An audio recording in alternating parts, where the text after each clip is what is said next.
अब छुट्टियों का पूरा लाभ उठाइए और बच्चों के लिए उनके एग्ज़ाम के बाद उनका टेंशन पूरी तरह ख़त्म कीजिए। स्कूल में पढ़ने वाले बच्चों की जब छुट्टी होती है तो सभी बच्चे वेकेशन में अपनी छुट्टियां ज़ाया करते हैं, लेकिन केयर फाउंडेशन ऐसे बच्चों के लिए एक सुनहरा मौका उन्हें दे रही है। केयर फाउंडेशन स्लम एरिया में जाकर ऐसे बच्चों की तलाश करता है जिनमें कुछ करने की क्षमता हो। इस फाउंडेशन में 3 साल के बच्चे से लेकर 14 साल तक के बच्चों को डांस, सिंगिंग, ड्राइंग, कराटे की शिक्षा दी जाती है। केयर फाउंडेशन यह कैंप पूरे 15 दिन तक चलता है और फिर जिन बच्चों की रुचि डांस में हो या सिंगिंग में उसमें निपुण करते हैं। फाउंडेशन के प्रेसिडेंट अनिकेत घनश्याम बंकल है, जो इस फाउंडेशन को पिछले 4 साल से चला रहे हैं। जब अनिकेत से बात की गई तो उन्होंने बताया कि वो बच्चों के लिए जो भी करे वो कम है। उनको ऐसा लगता है कि उन्हें इस फाउंडेशन को आगे ले जाने के लिए और मेहनत करने की ज़रूरत है, जिससे वो बच्चों के माता पिता को समझा सके कि उनके बच्चों की रुचि जिस फील्ड में है वो उनको उसी में बेहतर करने का मौका दे। अनिकेत अपने बचपन में जिन मुश्किलों का सामना किए वो इन बच्चों को ना करना पड़े, इसलिए वो इस फाउंडेशन की शुरुआत किए थे। उनके साथ जुड़कर बच्चों को भी बहुत खुशी हो रही है। बच्चे उनके साथ मिलकर ड्राइंग और डांस करते नजर आए। गर्मियों की छुट्टी पड़ जाती है तो बच्चे घर पे बोर हो जाते हैं, मगर केयर फाउंडेशन एक ऐसी संस्था है जहां वो बच्चों को हस्तकला, डांस, सिंगिंग सब चीज़ें सिखाकर उनको उस चीज़ में निपुण करती है। तो आइए हम बात करते हैं केयर फाउंडेशन के प्रेसिडेंट से कि वो इन बच्चों के साथ कैसे सिखाते हैं लोगों को। सबसे पहले आपका तहलका न्यूज़ में स्वागत है। Thank you sir. कैसे इन बच्चों को मैनेज करते हैं आप? जैसे कि एक बात है हमारे दिमाग में कि हम बच्चे थे तभी हमारे पेरेंट्स ने हमारे लिए बहुत कुछ सोचा था, लेकिन शायद ऐसे था कि उन्हें बहुत सारी चीज़ें पता नहीं थी, या फिर सबसे बेसिक चीज़ ये हो गई थी कि उन्हें हमारा टैलेंट पता नहीं था। तो हमारा मेन इसका एम है कि पेरेंट्स को उनके बच्चों का टैलेंट पता चले। तो हम सोचते हैं कि वो हमारे साथ रहेंगे, अगर इन 15 दिनों में वो किसी चीज़ में कुछ अच्छा कर पाते तो हम उनके पेरेंट्स को आगे जाके समझाएंगे कि आप उनको इस टैलेंट में भी आगे बढ़ावा दो। इन सब चीज़ों में कितनी दिक्कतें आती होंगी, इनको कन्विंस करने में क्या कुछ प्रॉब्लम आती रहेंगी आपको? वैसे प्रॉब्लम्स तो बहुत आती है एक्चुअली, जब सोचना स्टार्ट करते हैं तभी बहुत सारी प्रॉब्लम सामने दिखाई देती है, लेकिन फिर सोचते हैं कि अगर आज मैंने ये स्टेप नहीं उठाया तो शायद कोई नहीं उठाएगा। और मैं देख रहा हूँ कि जब मैंने ये स्टेप उठाया तो मेरे सेक्रेटरी सर है, ट्रेजरर सर है, हमारे कमेटी मेंबर्स है, सब ने बहुत अच्छा साथ दिया है। और अब जब उनका साथ है तो मुझे नहीं लगता कि कोई दिक्कत मेरे लिए बड़ी होगी।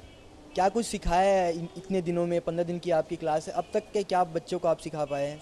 हम लोग ने बहुत सारे बच्चों को मतलब एक साथ लाकर एक ड्राइंग की जो चीज़ होती है, जो वो लोग सोचते हैं कि हम नहीं कर पाएंगे, लेकिन नॉर्मली 8th स्टैंडर्ड तक उनको ड्राइंग ये सब्जेक्ट आता ही है, तो हम चाहते हैं कि उसमें भी उनको अच्छे ग्रेड मिले। तो हमने उन्हें ड्राइंग में एक बेसिक चीज़ सिखाने को स्टार्ट की है कि कैसे बनाए जाते हैं, फ्लावर्स हो या फिर छोटे डिज़ाइंस हो। उसके बाद क्राफ्ट में एक हम लोग ने ऑरिगेमी करके सब्जेक्ट होता है, मतलब विदाउट यूजिंग सीजर्स हम लोग बनाते हैं, तो वो हम लोग ने उनको सिखाया। उसके बाद डांसिंग में भी हम लोग ने उनको एक बॉलीवुड स्टाइल होता है कि कैसे फ्रीली नाचा जाए, किसी के भी सामने खुद को प्रेजेंट किया जाए, तो वो सब चीज़ें हम लोग ने सिखाने स्टार्ट की। और हम देखेंगे कि आगे जो 10 दिन बचे उसमें भी उनको बहुत सारी अच्छी चीज़ें सीखने मिले और उनका टैलेंट सामने आए। कितने साल तक के बच्चे आपके फाउंडेशन में ज्वाइंट हुए हैं और अब तक के आगे आपके क्या प्लान है, उनके बारे में आप बताइए। हमारे यहाँ पे अभी बच्चे जो सीख रहे हैं वो 3 साल से लेकर 14 साल तक के बच्चे हैं, अलग अलग टैलेंट्स में माहिर है, वो कर पा रहे हैं, उनको समझ में आ रहा है कि हमारे पास टैलेंट है।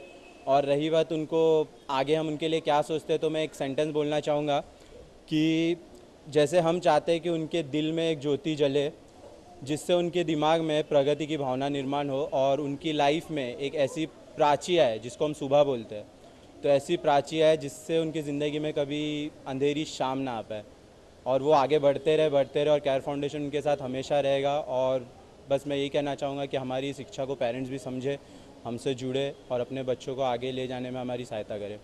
एक आखिरी सवाल आपसे ये है कि जब आप इन बच्चों के साथ काम करते हैं, आप सिखाते हैं इन्हें, तो बच्चों का क्या सपोर्ट रहता है और उनके माध्यम से आप लोगों को क्या मैसेज देना चाहते हैं?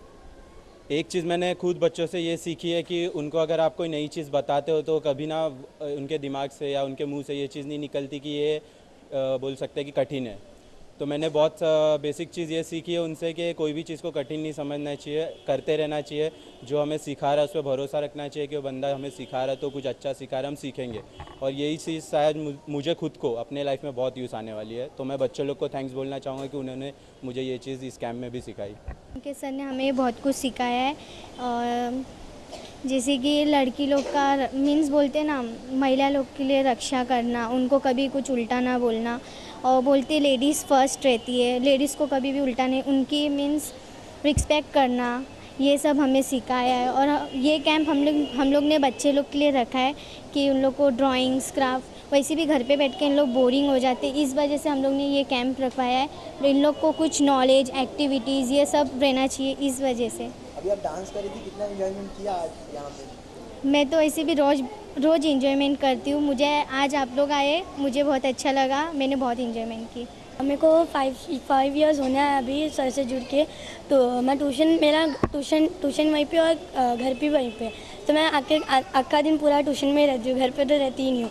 तो इस वजह से मेरे को मतलब मैंने 5 इयर्स हो गए, तो मैंने इतने दिनों में मैंने पहले कोई भी स्टूडेंट ज्वाइन नहीं होता था। जब केयर फाउंडेशन खोला तब डांस के बेसिक्स आए। डांस सर ने बोला कि तुम लोग को डांस का वो आना चाहिए, तुम लोग का अंदर टैलेंट है तो तुम लोग का डांस भी आना चाहिए तुम्हें। तो हमने वो सीखा उससे कि आपसे डांस करना कैसे, पहले मुझे भी नहीं आता था डांस। तो पढ़ाई और डांस दोनों मैनेज कैसे करती हैं आप? हम लोग पहले 2 बजे से ट्यूशन आता है, 2 बजे से लेके 4 o'clock तक हम लोग पढ़ाई करते हैं। फिर 4 o'clock से लेके जब तक ट्यूशन चालू रहेगा तब तक हम लोग डांस प्रैक्टिस करते हैं।